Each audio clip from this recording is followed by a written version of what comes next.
कहते हैं कि किताबों से ही ज्ञान मिलता है, पर ऐसा हमेशा ज़रूरी नहीं होता। कुछ ज्ञान ज़िंदगी भी दे सकती है। आज की स्टोरी ऐसे ही एक लड़की की है जिसका नाम पुनीत है। पुनीत, जो कि एक 16 साल का लड़का था, अपने घर बैठकर अपने परिवार के साथ टीवी देख रहा था। पास में ही बैठी उसकी मम्मी मिसेस कल्पना शर्मा सब्जी काट रही थी और उसके पापा मिस्टर राजकुमार शर्मा अपनी डायरी में कुछ लिखा पढ़ी का काम कर रहे थे। तभी अचानक उनके फ़ोन पर एक कॉल आया और उन्होंने फ़ोन की तरफ देखकर उस कॉल को यूं ही छोड़ दिया। तभी फ़ोन फिर से रिंग हुआ और मिसेस कल्पना इस बार बोल ही पड़ी, आप फ़ोन क्यों नहीं उठा लेते? कब से बजा जा रहा है? उठा तो लीजिए, कौन है? मिस्टर शर्मा खड़े हुए और अपना फ़ोन लेकर बाहर चले गए। आज संडे का दिन था, इसीलिए वो घर पर ही थे, वरना वैसे तो वो डेली सुबह 6 बजे ही ऑफिस के लिए निकल जाया करते थे।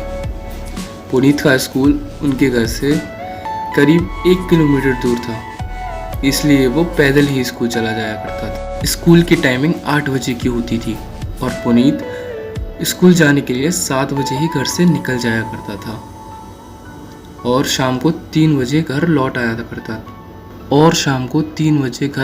करता था। अब मार्च का महीना आ गया था। पुनीत ने 9th स्टैंडर्ड के फाइनल एग्ज़ाम्स कंप्लीट किए थे और 21 मार्च को उसकी पीटीएम थी, जिसमें उसका रिज़ल्ट डिक्लेयर होने वाला था। पुनीत के एग्ज़ाम्स कुछ खास नहीं हुए थे, इसीलिए उसने अपने पापा को साथ ले जाने का फ़ैसला किया था, क्योंकि उसकी मम्मी बहुत ज़्यादा स्ट्रिक्ट थी। जब 20 तारीख की शाम को पुनीत ने अपने पापा से बोला कि पापा, कल मेरी पीटीएम है और आपका जाना वहाँ कंपलसरी है, तो मिस्टर शर्मा इस बात पर यह बोले कि बेटा, कल तो मेरी एक बहुत ज़रूरी मीटिंग है, तुम अपनी मम्मी को साथ ले जाना। इतने में मिसेस शर्मा बोली कि ठीक है, मैं ही चली जाऊंगी, मैं भी तो देखूं कैसी चल रही है इसकी पढ़ाई लिखाई, बोर्ड्स आने को हैं इस साल। पुनीत को डर लग रहा था कि जब मम्मी उसका रिज़ल्ट देखेंगी तो वो क्या होगा, क्योंकि उसके एग्ज़ाम्स बिल्कुल भी अच्छे नहीं गए थे। सुबह जब वो अपनी मम्मी के साथ स्कूल पहुंचा तो उसका रिज़ल्ट देखने के बाद उसकी मम्मी भड़कने लग गई। उसे खुद डांटने के बाद वो प्रिंसिपल से बोली, सर, अगर हमारा बच्चा इतना ही ख़राब चल रहा था तो आपने हमें नोटिफाई क्यों नहीं किया, ताकि हम अपने बच्चे पर थोड़ा ध्यान दे पाते। लेकिन स्कूल की तरफ से हमें एक भी नोटिस नहीं आया, ऐसा क्यों? प्रिंसिपल ने जवाब देते हुए कहा कि मैम, आप ये क्या बोल रहे हैं? वीकली आपको कॉल करके हम बोलते रहते थे कि आपका बच्चा स्कूल टाइम से नहीं आ रहा है, तो पढ़ क्या लेगा? हमारी बात आपके हस्बैंड से भी होती रहती थी।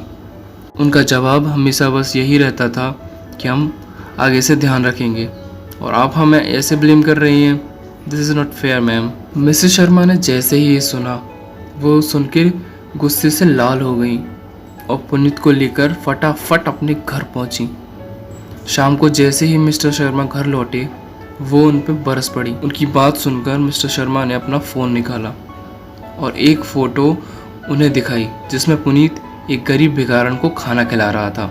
फिर वो उनको यह बताते हैं कि वो यहीं जाता था, कि पुनीत डेली इसीलिए लेट हो जाया करता था। उस फोटो को देखने के बाद मिसेस शर्मा थोड़ी देर शांत रही और कुछ फोटो को देखने के बाद इमोशनल हो गई। मिस्टर शर्मा बोले कि डिग्रियां तो केवल पढ़ाई में हुए खर्च की रसीदें हैं, असली ज्ञान तो आचरण में झलकता है। यह सुनते ही मिसेस शर्मा की आंखों में आंसू आ गए। उन्होंने बड़े प्यार से पुनीत को अपने गले लगा लिया और अपने बेटे को ऐसा काम करने के लिए शाबाशी भी दी।